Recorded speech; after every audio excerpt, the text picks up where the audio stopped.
Welcome to China in Context from the SOAS China Institute at the University of London with me, Duncan Hewitt. Well, President Trump's imposition of 10% tariffs on Chinese exports and his threats of more to come have highlighted concerns about the resilience of China's domestic economy.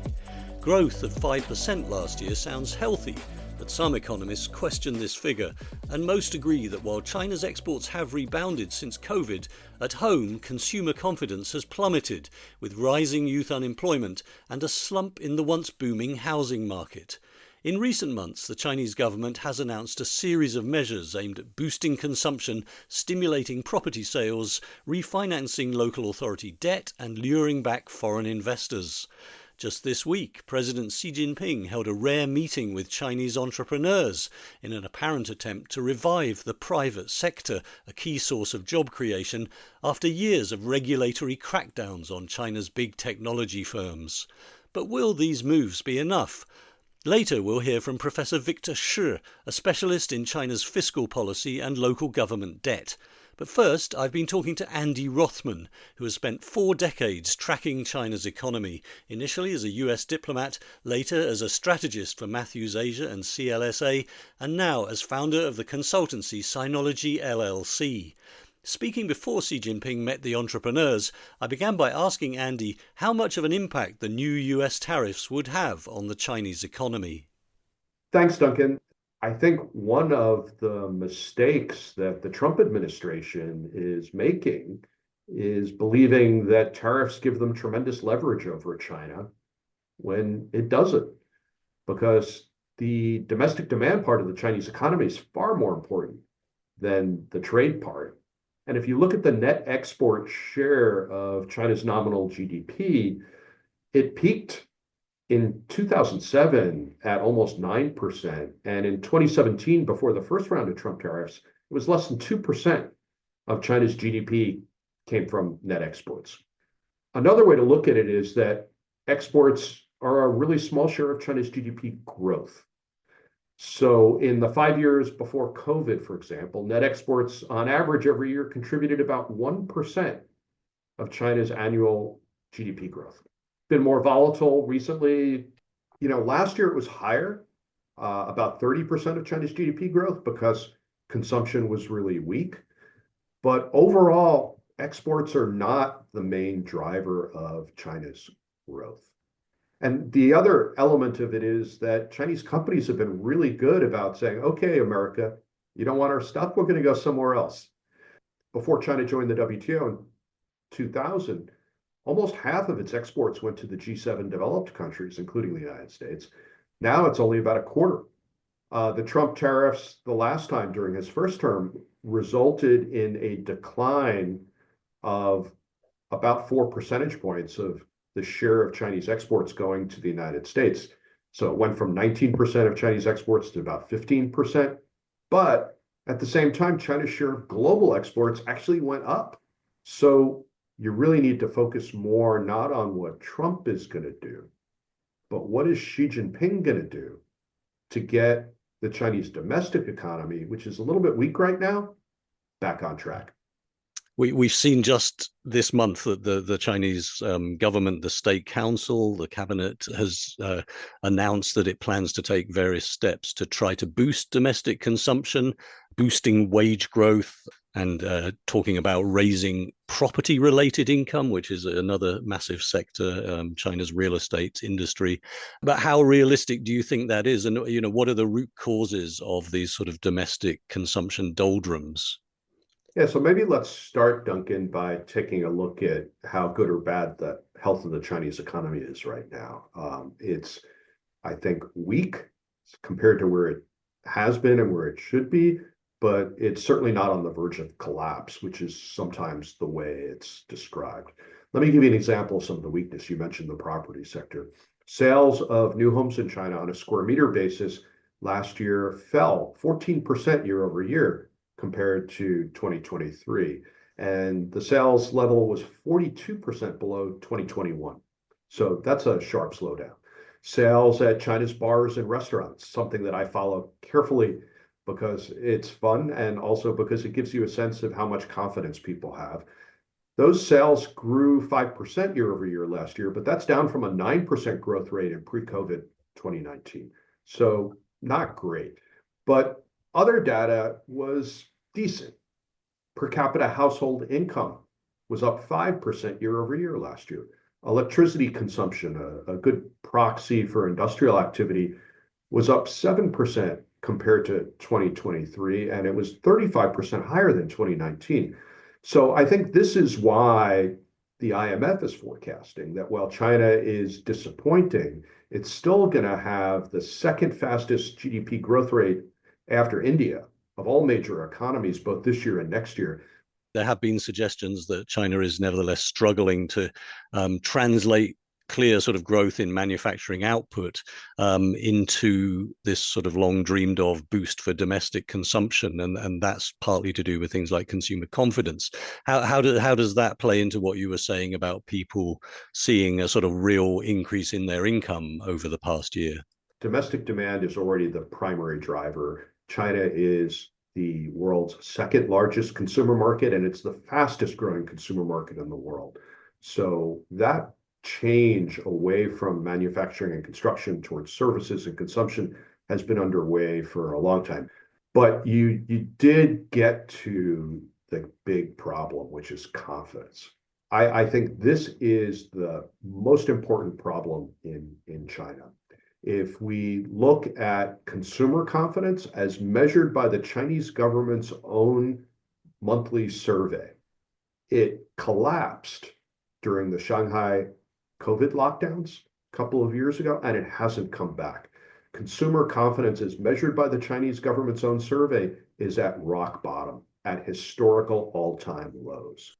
And I think this is for a variety of reasons. And this is really important because it's a consumer-driven economy, but also confidence among Chinese entrepreneurs is really weak. They're not hiring for their own job companies, they're not investing. And this is really important because small, privately owned entrepreneurial companies in China employ almost 90% of the urban workforce. They create all the net new jobs. They're responsible for almost all of the innovation. So when we hear about AI companies in China, battery companies, EV companies, they're almost all privately owned entrepreneurial firms. And that means that most consumers in China are either entrepreneurs themselves or work for an entrepreneur. So when entrepreneurs lose faith and confidence, it's a huge problem. The government attitude and policy towards private business has been talked about a lot in recent years, and we've obviously seen various types of inquiry into some of those big privately owned tech firms over the last few years, which have led quite a lot of people to feel that the Chinese government is not particularly sympathetic to private enterprise these days. Do you think that they have a chance now or in the coming couple of years to restore that confidence and to get these entrepreneurs investing again? Or is the problem much more structural, that they just don't see the demand? I don't think that the leadership of the Chinese government, the Chinese Communist Party, is ideologically opposed to entrepreneurship of the private sector. The private sector, as we just talked about, has become the biggest driver of growth, the biggest driver of employment, tax revenue, of everything. So they can't be opposed to it. Xi Jinping grew up as a party official in some of the most entrepreneurial parts of China. His father drove some of the early market-based innovations in Guangdong in the late 70s. I think instead what's happened is he's been wrestling with some of the same problems that democracies around the world have been wrestling with, things like rising income inequality, unequal access to housing and education. And he tried to fix some of those problems, but the fixes really didn't work, and in many cases were counterproductive and negative. And the fallout was often on the private sector. For example, he was, I think, worried that new homes were becoming unaffordable for the vast majority of the Chinese population. So he put measures in place which he thought were going to help affordability, but they ended up inadvertently, I think, crashing the property market. He was concerned with a handful of tech innovators who seemed to be wanting to use their status for political gain. And so those people got shut down. We saw similar things with worries about for-profit education. Were wealthier families getting a leg up for their kids because they could pay for tutoring to get a limited number of university spaces? So that was when the government suddenly sort of introduced a ban several years ago, I think during COVID, on some of these kind of crammer schools or places people sent their kids to study in the evenings, right? That's right. And it didn't work because these tutoring opportunities just popped up underground.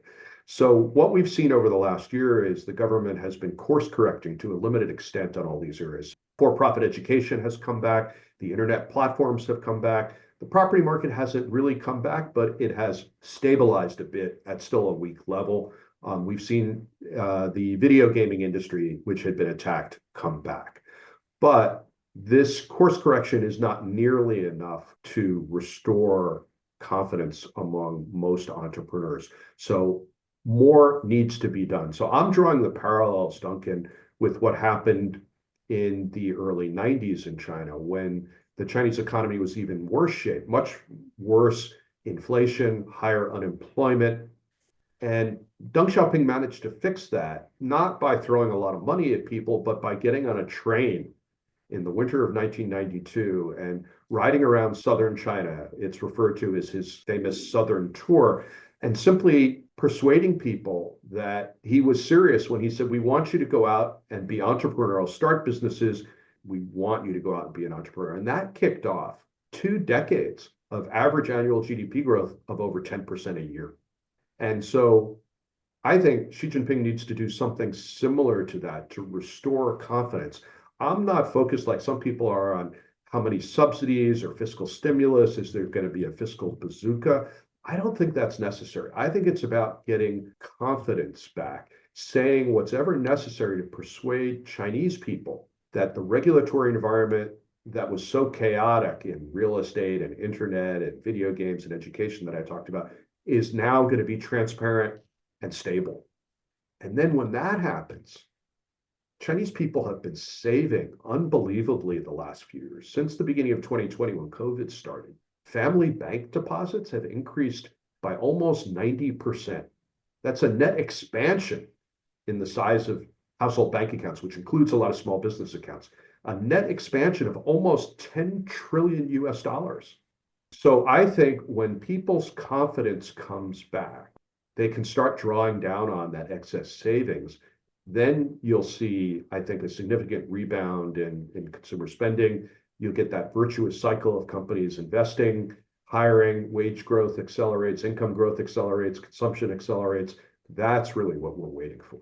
And do you think that that is a realistic prospect in the near future? I do.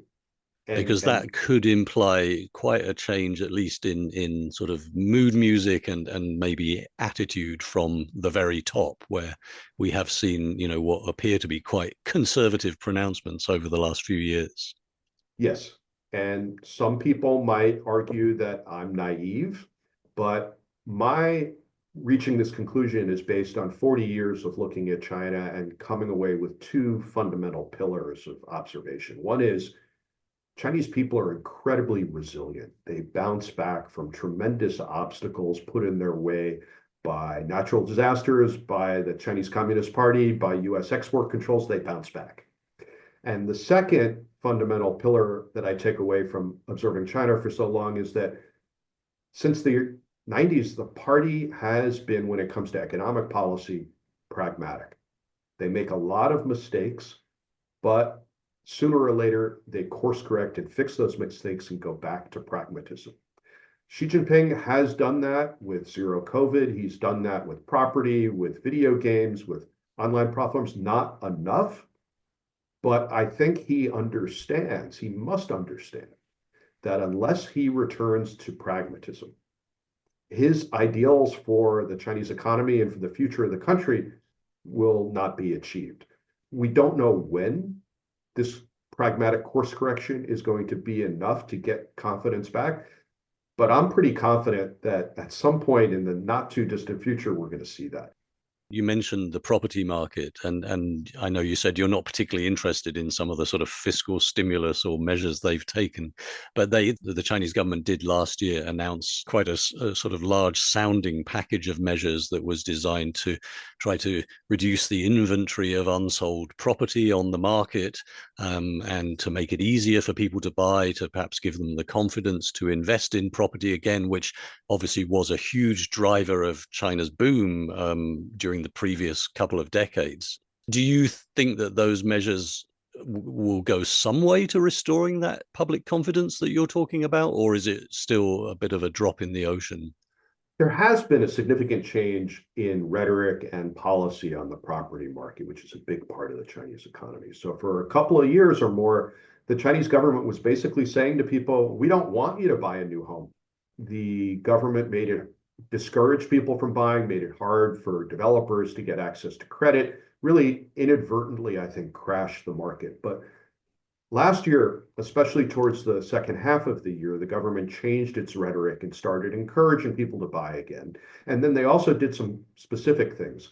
For example, they reduced significantly the mortgage interest rate. They reduced the cash down payment. Those all made it a bit more affordable. And they also changed the environment or the atmosphere so that I think in bigger cities in China, people started to feel like I won't be stupid to buy right now because prices are not likely to fall beyond where they are today, even if they don't rise. Because a lot of people didn't want to buy, even if they had the money, because they were afraid they'd look foolish if prices kept going down. So a lot of this really took shape in September and early October. And in mid-October, I spent 2 days in Nanjing, a pretty large-sized tier 2 city not far from Shanghai, which had been hit the hardest among all the tier 2 cities. And I spent 2 days just visiting showrooms and talking to sales agents and talking to clients who were visiting the model flats. These are And the real estate showrooms, which that's right. people in Yeah. other countries may not have much experience of these, but in Mm, China that's very, very common because of the scale of these enormous new developments. right. So what I saw was these projects went from signing almost no contracts every day to signing 20 or more contracts a day. Everything was crowded. And when I talked to people who were there buying, they said this was basically a release of pent-up demand. These were people who got a job, got a better job, got married, had a kid, had enough money, wanted a better place to live, but they were waiting. And now they thought, okay, this is time to go back. So this is why I was saying before, there's been a bit of a stabilization at a weak level because this has only happened so far in a handful of larger cities. The Chinese government clearly needs to do more to get confidence back in real estate and across the board. So the biggest change needs to be that the leadership in China needs to persuade Chinese people that things will be more transparent and stable like they were 5 years ago.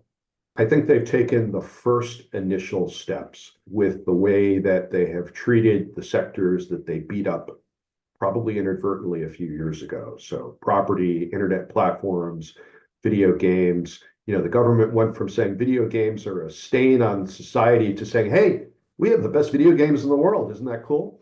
So I think they are moving in that direction. Just the other day, the Premier Li Chang gave a speech about how important consumption and consumer spending is.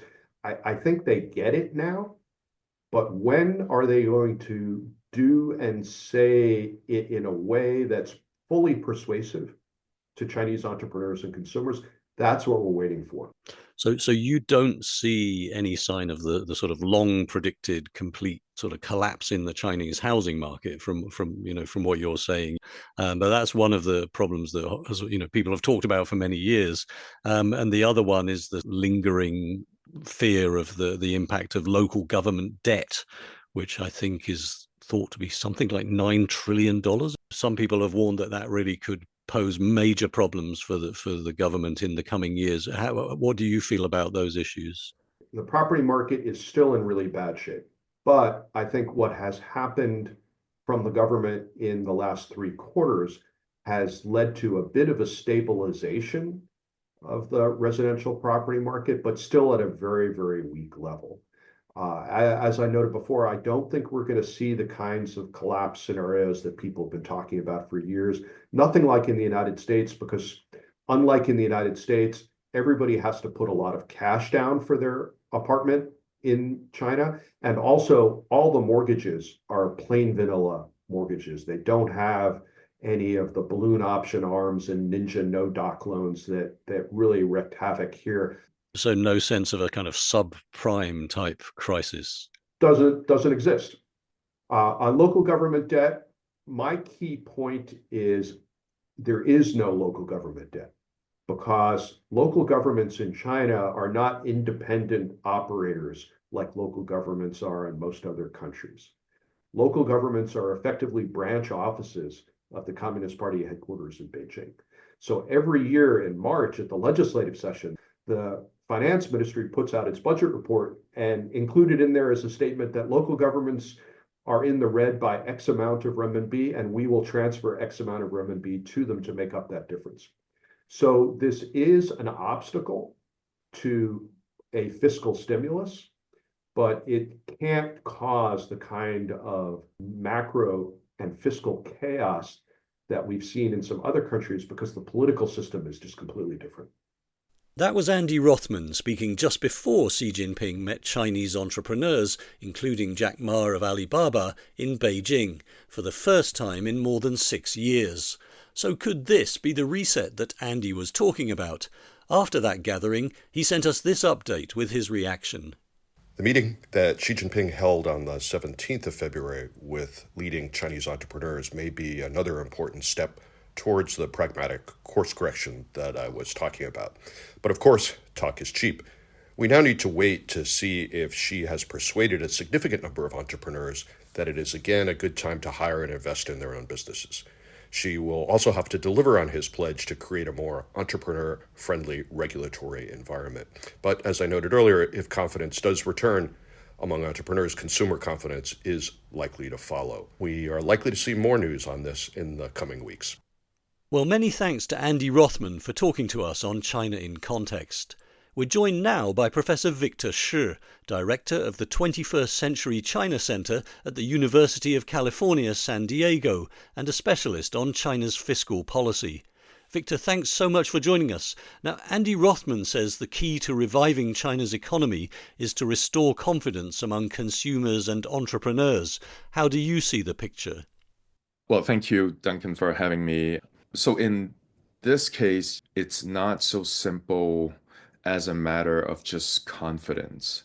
And I agree, if the only issue were confidence, then the government, which of course has total control over the airwaves, radio, TV, and of course, internet platforms, can probably engineer some kind of revival in consumer confidence, maybe with the help of some of these consumption coupons that are being rolled out right now to give people discounts when they buy consumer electronics and EVs. In my opinion, these kinds of policies will only have very minor impact. And the reason I think is threefold, but I think a lot of it does originate from the twin syndrome of both high local government debt and falling real estate prices.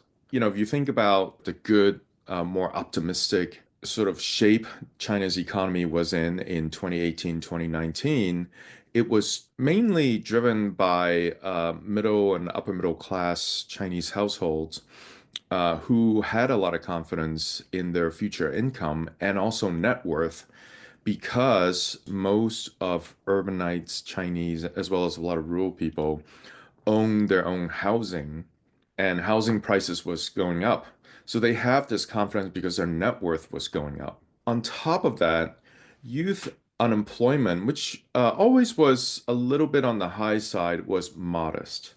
And so most middle class, upper middle class could be fairly confident that their children can land a job. There was a variety of employment positions for college graduates to choose from. all the way from government SOEs to foreign invested enterprises to domestic companies in the service sector, like the blooming tutoring industry, which actually provided a lot of job opportunities for new graduates. But basically, the underlying mechanism for optimism completely reversed themselves in the subsequent 4 years. First of all, with the COVID lockdown happening almost at the same time as the real estate crackdown, it completely upended the fiscal situation at the local level in that basically because of COVID lockdown, ordinary tax revenue from just like collecting business taxes, that came to a stop completely. And then on top of that, when you forced a deleveraging of the real estate sector, they will stop buying land, which is, of course, another major source of revenue for local governments. So these were the measures that were designed to stop the real estate developers from just borrowing huge amounts of money and getting further and further into Huge debt. amounts of money, which might be in the medium term, might have been something necessary. But nonetheless, you suddenly deprived local governments of a lot of the revenue sources. And certainly the timing was horrendous. Because, as has often been said over the last decades, it was the land sales that were a huge part of the revenues of local governments. Sometimes the figure Mhm. quoted was as high as 50% or even more. Is that right? Equivalent to 50%. I guess the way that I would put it is that for a lot of local governments as tax revenue, increasingly they were already receiving more transfer payments. So these are sort of subsidies from the central government to localities. But the subsidies, they're locked into particular areas of expenditure. So what the land revenue provided local governments was more discretionary spending. So that was important for local authorities. I mean, in fact, I'm writing a paper right now showing that there's just less fiscal autonomy because of the combination of high debt and less land revenue. And we basically show that, there's just literally no money left over in the more discretionary categories for local governments to spend. What would Because those kind of categories be? I mean, what does that affect? basically everything besides, education, salaries, and social stability maintenance. Could be infrastructure, it could be, all kinds of stuff actually. I mean, one thing, so this is related to the next reason why consumer confidence is so low is that in China, for the majority of cities, maybe not in Shanghai, the majority of middle class and upper middle class, and even some high income households are people who work for the Chinese government or state owned enterprises or state owned units like hospitals and schools. That is the middle class in China. So when local governments run out of money because of the combination of high debt and crashing real estate, which started happening in 2023 and really got going in 2024, the middle class will not have any money to spend. And on top of that, local governments began to institute hiring freezes. So before there was this kind of nepotistic system, which we are all very familiar with, where, of course, the first priority of any government official is to find a good job for their children. A lot of officials, they just try to get their children into the local governments to replace them as they retire. But because of the hiring freeze, these children of local officials could not be certain that they would obtain employment in the state-owned unit. And so that created a lot of anxiety about future prospects. So with their net worth going down because of the real estate decline, a lot of the salaries and bonuses were getting cut at the local level because local government just ran out of money. And also the children's employment prospects becoming dimmer. The middle class and the upper middle class in China just stopped spending or downgraded their spending tremendously. And we've seen, I think, is it the youth unemployment figures are something like 14 or 15% now. So, Well, that's the official number. Unofficially, it's closer to 20% or even more than 20%. There's a lot of underemployment of college graduates. So if you're parents, then you become very anxious, like, it doesn't look like my children are going to have gainful employment for some time to come. I better start saving money like crazy. So these underlying mechanism is not a simple matter of propaganda and receiving discounts on household electronics. That will not get people to spend more. You need to ramp up youth employment and Mm. also pay back all the owed back wages of the entire government, including schools, hospitals, and SOEs, and also increase the salaries of government workers. How significant is that problem of unpaid wages? Because we do hear of cases of that being reported, but it's hard to know how deep and widespread it is.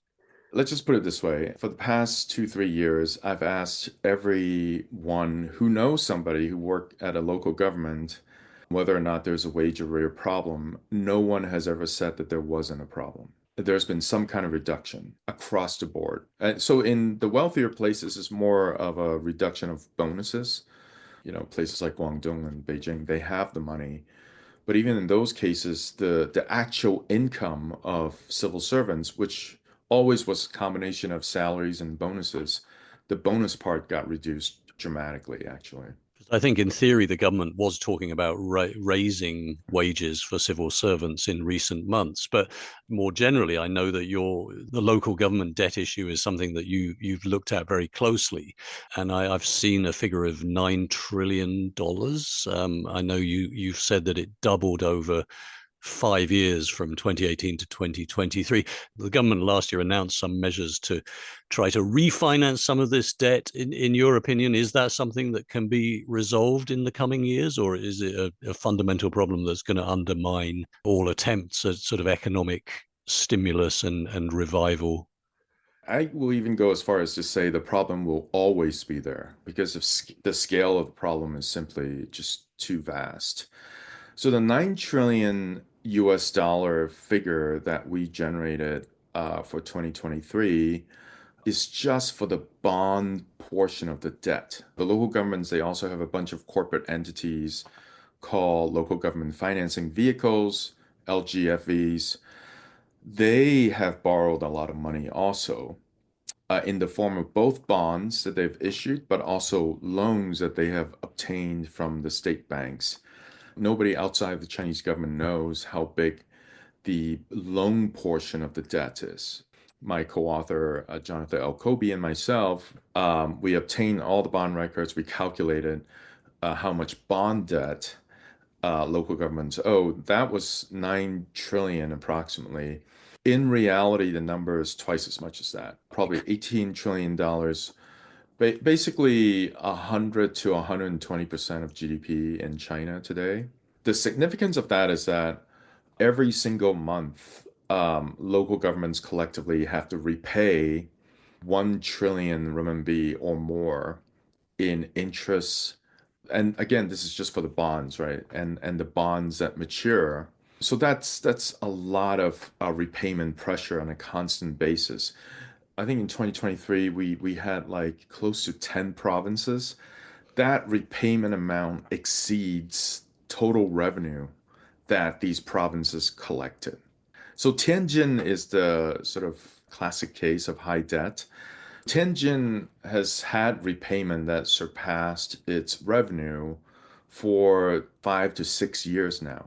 So Tianjin survives completely on subsidies from the central government. For people who don't know, it's a big port city in the northeast of Beijing, and it does obviously have new Yeah. industry zones and plenty of enterprise, but clearly they expanded very fast. They built a whole new area of the city, didn't they? And presumably incurred a lot of debt that way.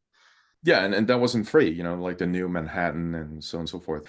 They did it with loans and they have to service the loans by paying interest, by repaying principal when the loans and the bonds come due. Now, of course, because He Lifeng is now, who used to be the leader of Tianjin, is now vice premier in charge of finance, Tianjin is not going bankrupt. There's a lot of central subsidies going to Tianjin, but this also means that it cannot have a lot of discretion in its policy making. because it receives 100% of what it needs to spend from the central government. And so the central government can tell Tianjin exactly how to spend the money. And you're saying that that will affect the ability of cities like Tianjin or provinces to develop in the way that suits them best or is best for their Yeah, so industry. so the in political science and also in economics, there's a big literature on the miracle of China's growth. And one answer that economists like Qian Yingyi and political scientists like Jean Oy have come up with to answer why China grew so well in the 1980s and 1990s was that localities had the ability to innovate policies as they saw fit. Actually, even though China was a poor country overall, the provinces, their fiscal situation was much better because they were prohibited from running up any debt, actually, during the Mao period and through much of the beginning of the reform. So the places that had some foreign direct investment actually ran fiscal surpluses. They use it to innovate on policies. They could pay for it themselves. They didn't have to go to Beijing to ask for money. Mm. Today, only two places could do that, Shanghai and Guangdong. But how does that affect Mhm. also the central government's attempts to revitalize the economy, and how does it affect their ability to spend? I mean, they've announced measures to try to stimulate the real estate industry by providing more funding for mortgages, and possibly buying back significant quantities of unsold real estate inventory. But clearly, that all takes money. So does this affect the Chinese government very significantly in the longer term? I mean, if we look at their official budget deficit, I think they've said it will Mhm. grow to 4% of 5%. Yeah, 4 or 4 or 5% 5%. of gross GDP. Yeah. It's been 3% before. The Mhm. US has a higher figure than that, I believe. So, is this sustainable for China to carry on funding the local governments in this way? Yeah, so let's talk on the recent policies. It started early last year. So there's three main efforts. One is lowering the down payment requirements for people getting mortgages to buy homes. And that was lower very dramatically. So China used to have like the highest down payment ratio requirement, 40%, 50% in the first tier cities.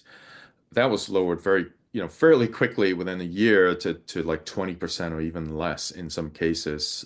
That literally did very little. And the reason, again, is because of income insecurity among large swaths of Chinese society. So that's not going to change that. The other one is to have some kind of central resources, primarily from state-owned enterprises and the state banks, to finance the completion of incompleted housing that was being built by basically bankrupt property developers. I haven't done the exact calculation, but my impression is that the rescue effort might have addressed less than half of the overall issue. And then also, these are not even their projects. It's just like some commandment from Beijing to demand them to finish these projects. They have no incentives to do a good job in completing these projects. So people who obtain the new housing, the ceilings falling off, the drywalls cracking, etc., very substandard housing stock, then that actually will add to precautionary savings, right? So, so even if you do obtain your new apartment, it's like, oh my God, it's falling apart already. Who knows how much I'm gonna have to spend on fixing it, or maybe even to move to yet another place. I better spend less today. So that doesn't really work. And then the final thing that they've rolled out was they announced that they would issue a lot more bonds, and the bonds would be used to repay existing local government debt, mainly the loans and trust loans, which is even higher interest loans that were borrowed by the LGFVs, and then exchanging those loans to local government debt, which had much lower interest rates.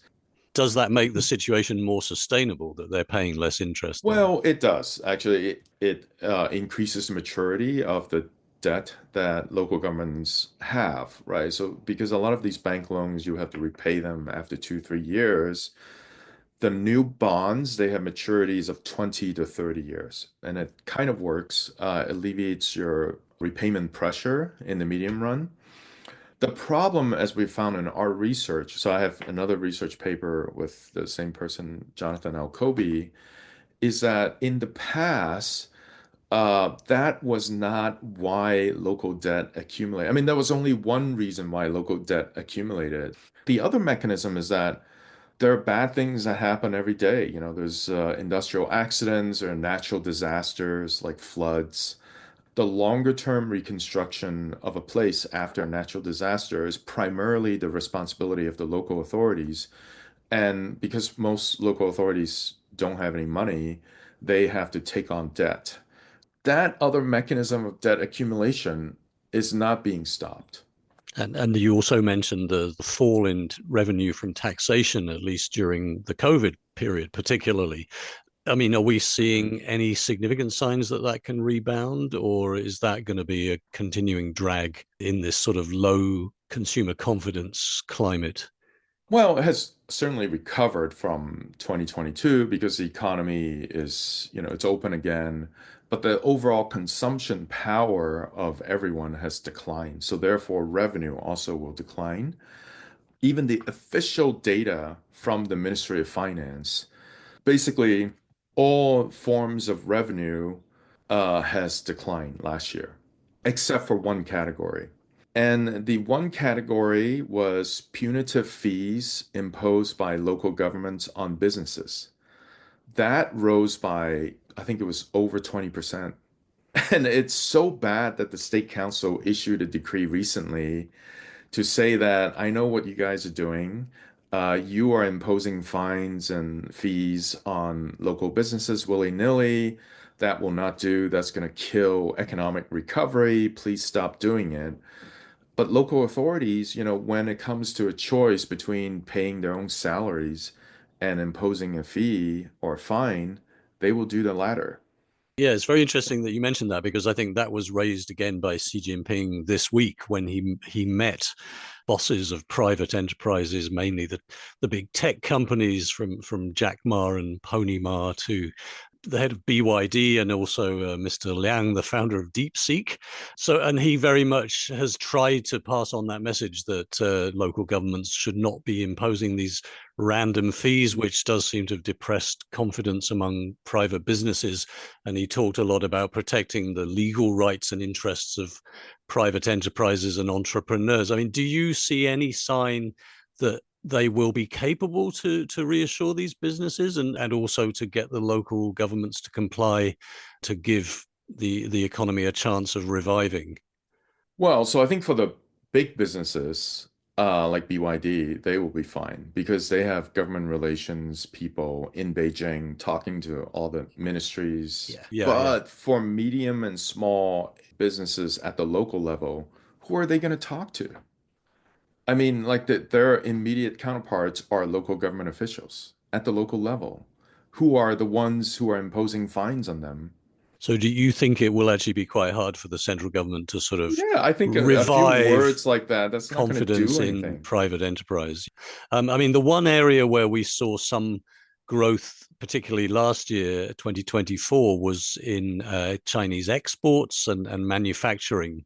Do you think that that can be a sign of some kind of green shoots that, could lead to further growth despite, of course, tariffs now being imposed by the US government? Or is that really an outlier, that figure, and it doesn't necessarily reflect the fundamentals in the economy? No, no. So that has been the savior of China's economy for the past 2 years, is exports. There's overinvestment in industrial capacity, but as a result, Chinese manufactured goods are very price competitive.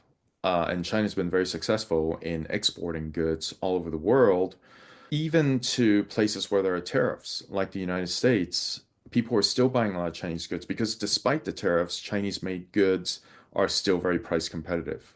Of course, then there's like this whole story where Chinese companies are shipping either finished or intermediate goods to Vietnam and Mexico, and then having either just transshipment, like you just switch the label on like made in China to made in Mexico, or you assemble have final assembly in Mexico and Vietnam and then ship it to the US. So despite all the tariffs and everything, Chinese export has been very successful, has grown in the past 2 years quite healthily. We now see a lot of Chinese EVs in Latin America, even increasingly in Europe. The problem for China is this, right? There's no decoupling from the world for China. The Chinese government cannot just isolate itself from the rest of the world because the rest of the world is the only reason why China has positive growth at this point. And if the US were to impose further tariffs on Chinese made goods, I mean, it will be very bad for the US. So I'll say that up front because of inflation and like making US businesses highly uncompetitive. But for China, it also would be quite bad because China already has an overcapacity problem across many sectors. If they are not able to sell to the largest consumer market in the world, i.e., the US, that is going to be a problem. Certainly would make it very difficult to source goods directly from China, at 60%. That will make a meaningful difference, and consumers will shift over to other alternatives. Does that therefore make it more likely that the Chinese government is going to negotiate with Donald Trump and try to keep the tariffs from going much higher? Oh, I think there's negotiations going on right now. There will be ongoing negotiations. From a Chinese point of view, obviously the one sort of bright spot you could say in apart from just manufacturing in general in the last year or two has been this continuing development of the kind of AI sector and the tech sector. Obviously, it's run into plenty of controversy in the US, and with the attempt to close down TikTok in the US as well. But with DeepSeek and other reminders that China is actually quite an innovative place now, do you see that is something the government can encourage to become a plank of future development, or have they frightened the tech sector too much with all the crackdowns in recent years? No, I think DeepSeek will have an impact, just because it dramatically lowered the costs for using AI. And also, it will encourage a lot of startups because it dramatically lowered the costs of having their own model because always just build on top of the DeepSeek model, which is an open source model. I think China is still going to be hampered by more regulatory oversight than in the US. But also Chinese engineers and startups will put it to use in the areas where they can still put it to use without too much government oversight, which is in the areas of science, technology, and manufacturing. And I think the manufacturing edge of Chinese companies is going to be accelerated even more so than it is today. I mean, already today, I mean, automation in Chinese factories, in some of the very well capitalized, of course, Chinese companies, is ahead of US and European companies. And that lead in smart manufacturing might be even greater with the application of AI. Oh, that's very interesting. So, if you were to look ahead 4 or 5 years, what sort of state do you think the Chinese economy and fiscal situation is likely to be in?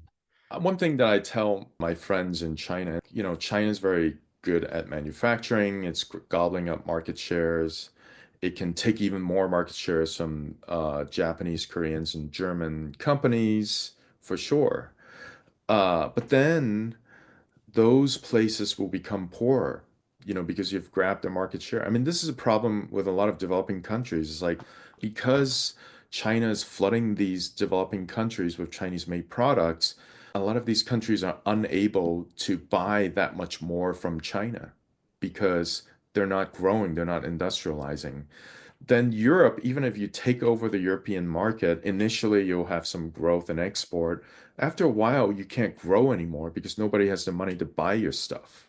And then you'll still have a massive overcapacity problem. So the only way out really for China, because China is still the second most populous country in the world, it has to generate domestic demand. It has to emphasize less on increasing industrial capacity, which China has plenty already, and to focus more on domestic demand with real money, i.e., the central government. So local governments, as we have established, is completely broke. So the central government has to issue more debt to finance permanent welfare programs like much greater health insurance, much more unemployment insurance, and much more elderly care. So, in other words, by doing this, they would give people the reassurance to start spending their savings, which, as Andy Rothman said, are actually at quite a high level. Yeah, it's but it's concentrated in the hands of, I mean, one thing China can even think about is some kind of wealth tax to raise the revenue because, there's a huge pool of savings sitting there. And people might get exempted if they invest the money, if they buy homes with it or whatever. But if it's just sitting in the bank, just tax them. So there is potential, but it would require quite creative policy making, and that's maybe not what we've seen the most of in recent years. Yeah, and fundamentally, I think the leadership is still very focused on supply side. Having Chinese companies dominate different supply chains around the world, which you can understand is like, just Chinese leadership is very worried about choke points and is pouring, half $1 trillion into chips, semiconductors, manufacturing in China. It doesn't want to be choked off by the US, and so on and so forth. But this obsession with the supply side is really leaving large swaths of China's population no better off, and in many cases, even worse off. And you have to think whether or not that's sensible policies. Well, Professor Victor Shi, thank you so much for joining us on China in Context. Great, thank you. Great talking to you, Duncan. Well, that's all we have time for on this episode. You can find information about SOAS China Institute events and read our blog on our website, soas.ac.uk. For now, thanks for listening and goodbye.